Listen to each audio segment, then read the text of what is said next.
In the late 1930s, American railroads stood at a crossroads where tradition collided with emerging visions of the future. Steel rails still echoed with the rhythm of machinery forged in the 19th century, and conservative minds clung to the belief that the old formulas remained good enough.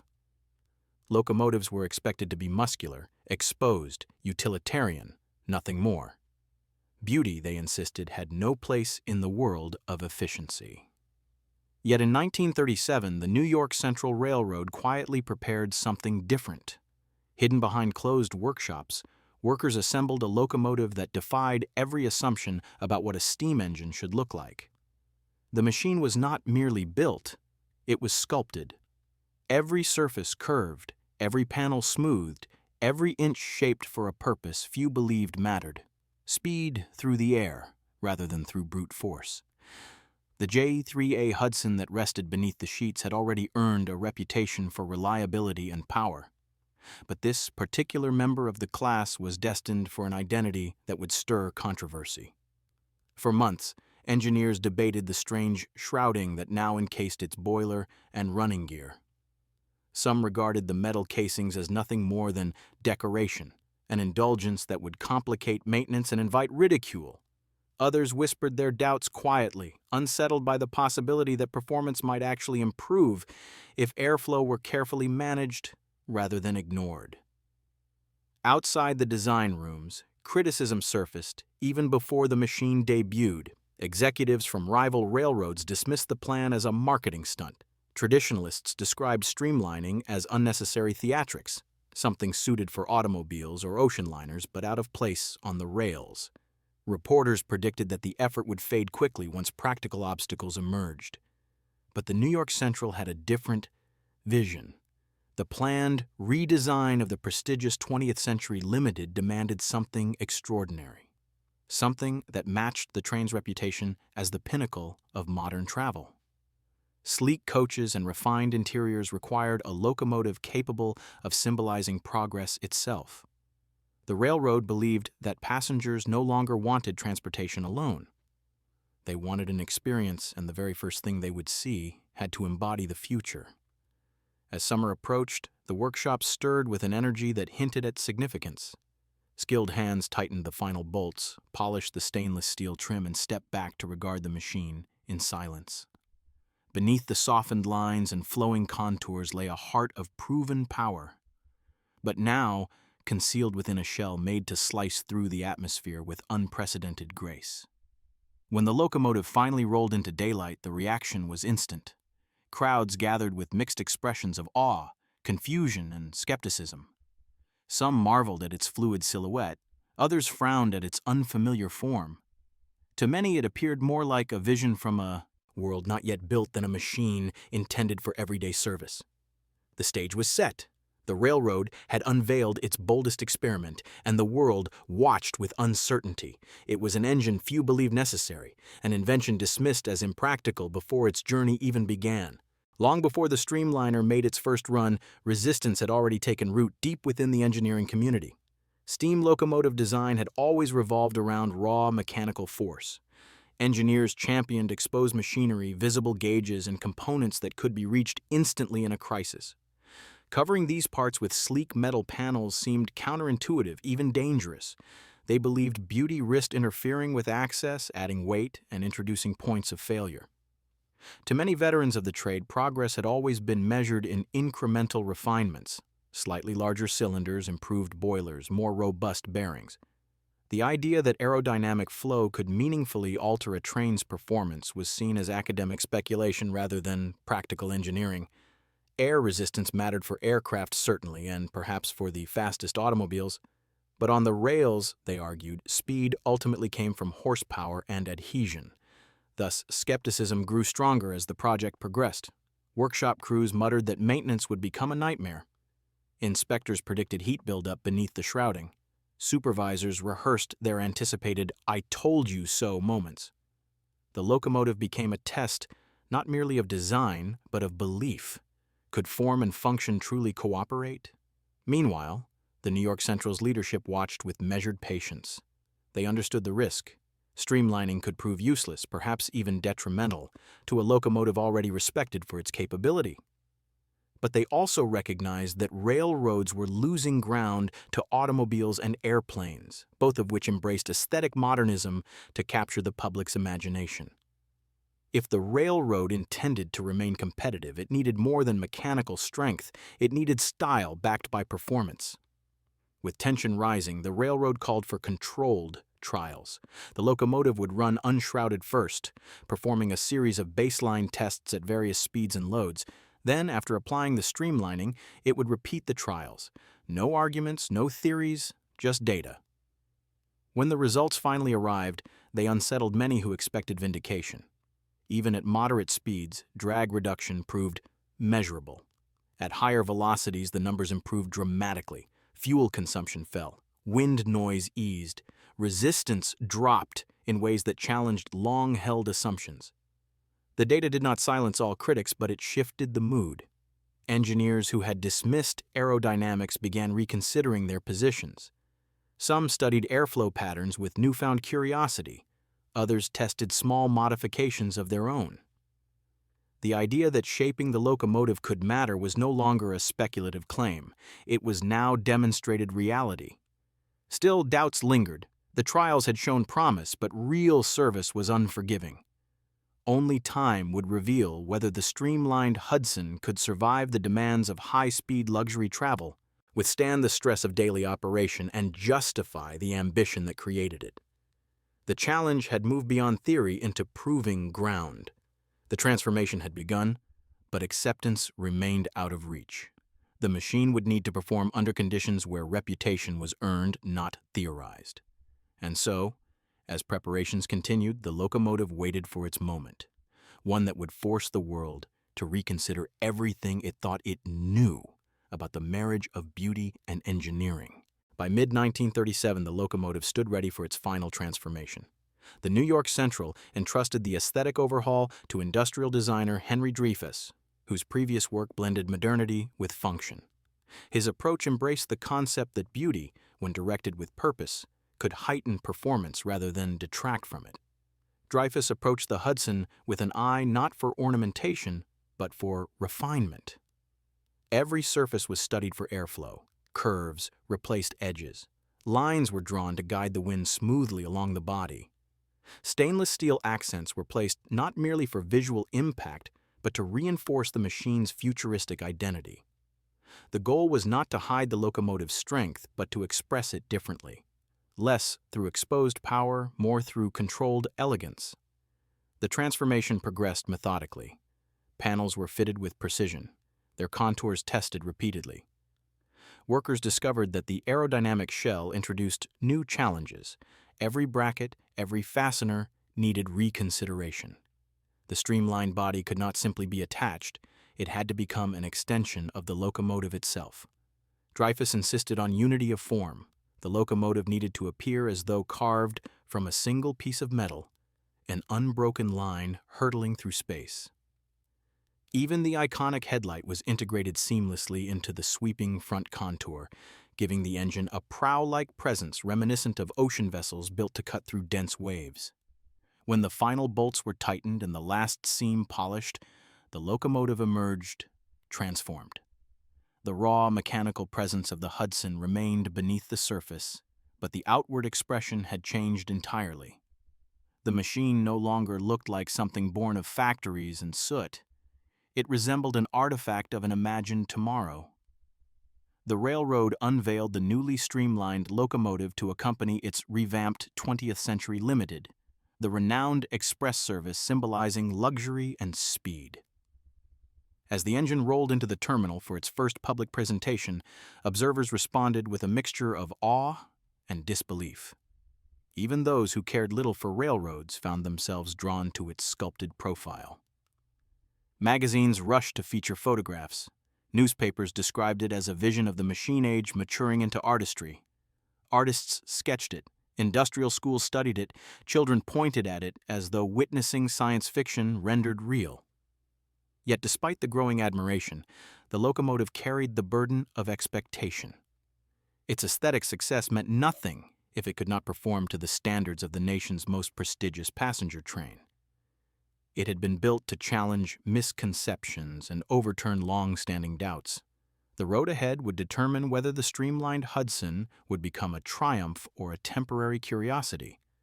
What awaited was not merely service, but a reckoning, a test of whether innovation could overcome skepticism and whether a machine born from controversy could rise to define an era. The day finally arrived when the newly streamlined Hudson would demonstrate its worth. The locomotive was assigned to haul the 20th Century Limited, the flagship service known for its punctuality, prestige, and exacting schedule. Nothing short of excellence would be tolerated. The railroad placed the future of its design philosophy in the hands of this single machine.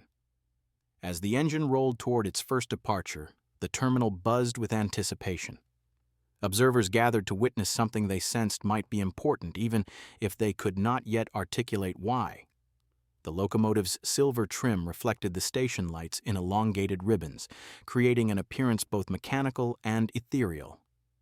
The run began with measured confidence. Engineers monitored every gauge, listened for irregularities, and studied the locomotive's behavior as it settled into its stride. What they experienced surprised them. The streamlined body reduced buffeting from crosswinds that had traditionally challenged high-speed steam locomotives. Vibrations eased. The machine seemed to glide rather than force its way forward. As miles slipped past, the locomotive revealed a new characteristic: effortless acceleration. The aerodynamic refinements, combined with the proven J3a mechanics, allowed it to reach cruising speeds with less strain. Resistance diminished, and the engine responded with a smoothness unfamiliar to traditional steammen. Passengers felt the difference too.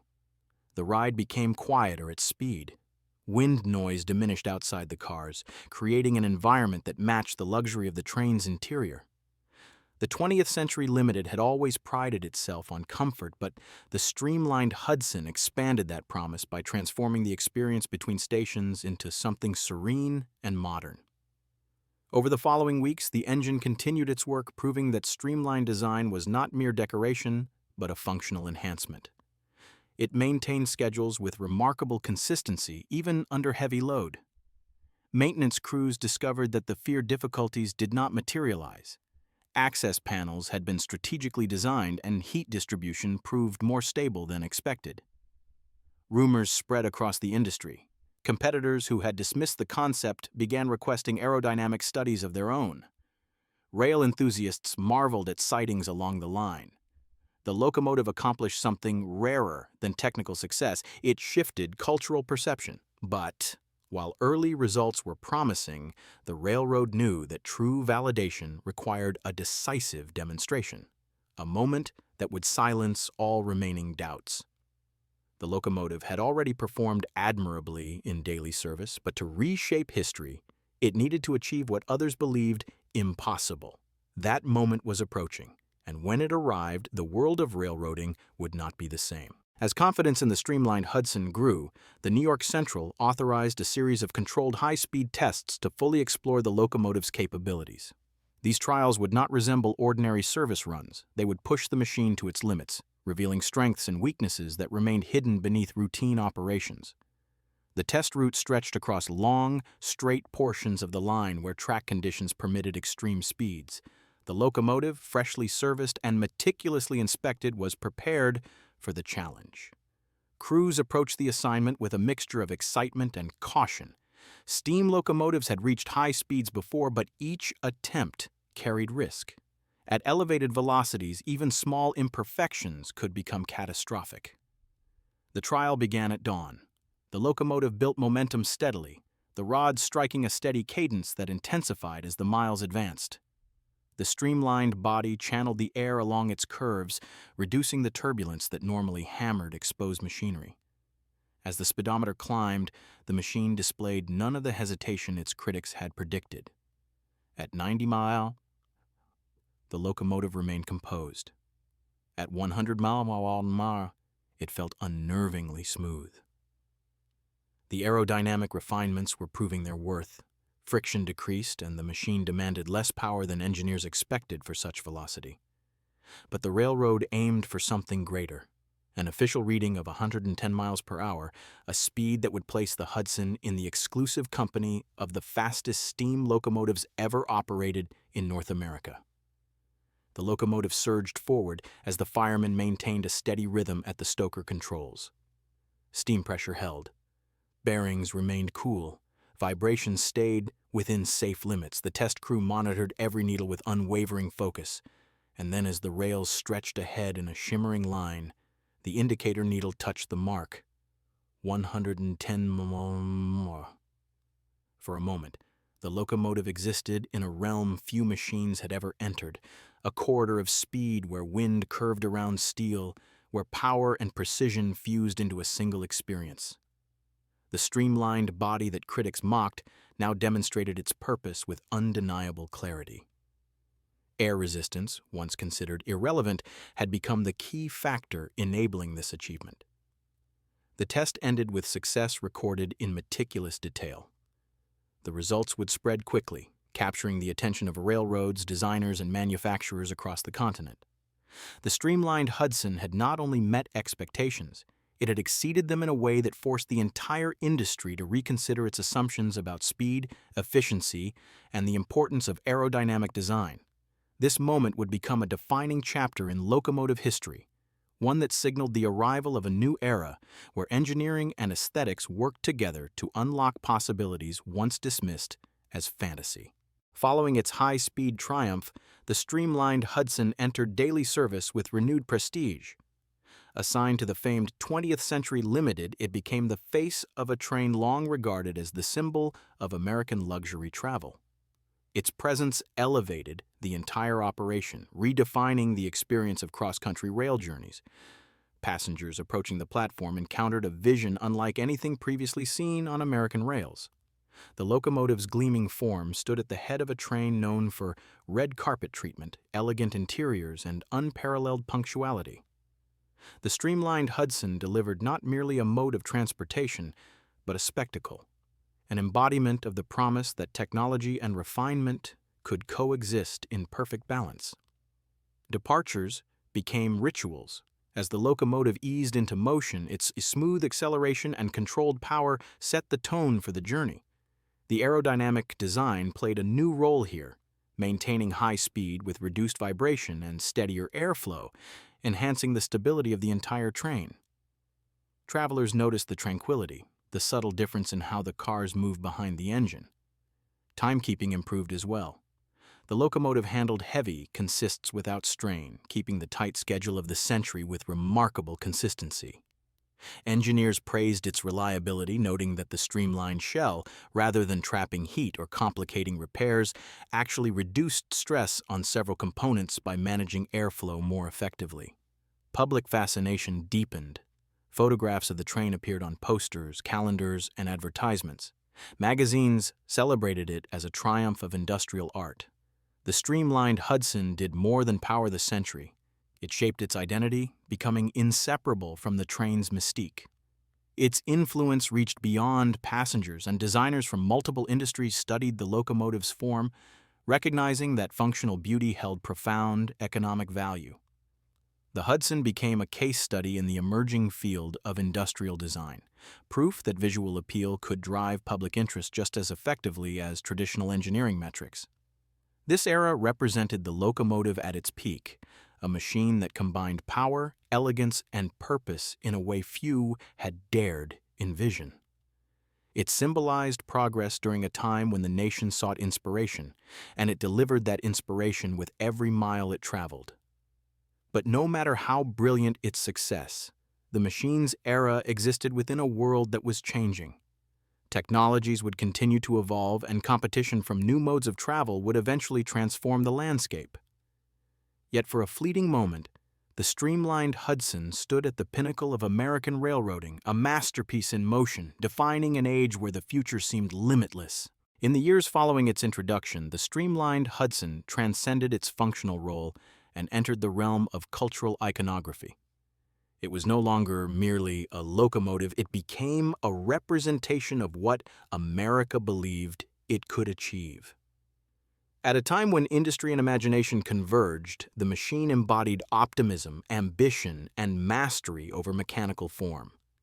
Its impact spread far beyond the rails. Architects referenced its curves in their designs. Automakers studied its lines for inspiration. University courses dissected its proportions as examples of the harmony between shape and purpose. The locomotive had proven that engineering could embrace artistry without compromising performance. The critics who once dismissed streamlining were now overshadowed by a new generation of engineers who saw promise in aerodynamic design. Locomotives, airplanes, and even household products began adopting principles first validated on the streamlined Hudson. The machine had become a catalyst for change, altering the trajectory of American industrial aesthetics. The locomotive also became a symbol of the nation's drive toward modernity. In galleries and exhibitions, its photographs hung as markers of a technological golden age. People who had never ridden the century recognized the image instantly: the sweeping lines, the bold presence, the unmistakable forward-leaning stance. As the world advanced, new designs emerged to challenge the Hudson's legacy. Diesels and electrics introduced different paradigms of efficiency. Yet the streamlined Hudson remained distinct, preserved not for its technical superiority alone, but for its embodiment of an idea that the future could be shaped through courage and creativity. Even as the locomotive aged, historians and enthusiasts continued to revisit its story. They found in its genesis a narrative of resistance and breakthrough, a reminder that progress often begins with an idea dismissed as impractical. The locomotive's greatest achievement was not its speed, but its ability to redefine what machinery could be. In the end, the streamlined Hudson became something timeless, a machine that captured the imagination of an era and continued to inspire long after its wheels had cooled. As the mid-20th century unfolded, new technologies gradually replaced steam. Diesel electrics rose to dominance, offering easier maintenance, improved fuel efficiency, and operational flexibility. One by one, the great steam locomotives were retired from service, their eras ending quietly as new machines took their places. The streamlined Hudson served for years before eventually yielding to changing times. It departed the rails not in failure, but in accomplishment, having reshaped an industry's understanding of what was possible. While most of the steam fleet faded into obscurity, the story of this particular locomotive endured, carried forward by those who recognized its profound influence. No complete example of the streamlined Hudson survives today, yet its legacy remains vibrant. Artists continue to recreate it, museums preserve its photographs and models. Engineers cite it as a pivotal moment in the integration of aesthetics and performance. Its absence in the physical world only intensifies its mythic presence in memory. The locomotive's triumph lay in overturning assumptions. It proved that innovation often emerges from the willingness to challenge established norms. The idea once labeled impractical became a defining achievement of the era, demonstrating that beauty and function can elevate each other rather than conflict. The story of the streamlined Hudson is ultimately a story of vision, of designers who saw potential where others saw waste, of engineers who trusted data over tradition, and of a railroad that dared to imagine that machinery could inspire awe. Its success revealed that progress sometimes arrives dressed in forms unfamiliar and unexpected. As the decades passed, the machine's influence continued to echo across industries. The bold curves that once stunned critics became foundations for future designs. The aerodynamic principles validated during its trials shaped locomotives, aircraft, and vehicles for generations. Even in fields far removed from railroading, designers still cite the locomotive as a turning point in American industrial design.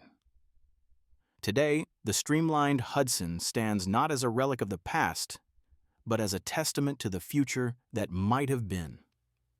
It reminds us that innovation requires both courage and imagination, qualities that define the most significant advancements in history. In 1937, a locomotive emerged that the world was not ready to understand. Critics called it impractical. Engineers doubted its purpose. Traditionalists dismissed its promise. Yet the machine accelerated into history, reached 110 miles per hour, and proved that the future often begins with an idea that seems impossible. The streamlined Hudson remains a symbol of that truth, that the greatest breakthroughs are often born from the courage to reimagine what a machine can be and what the world can become.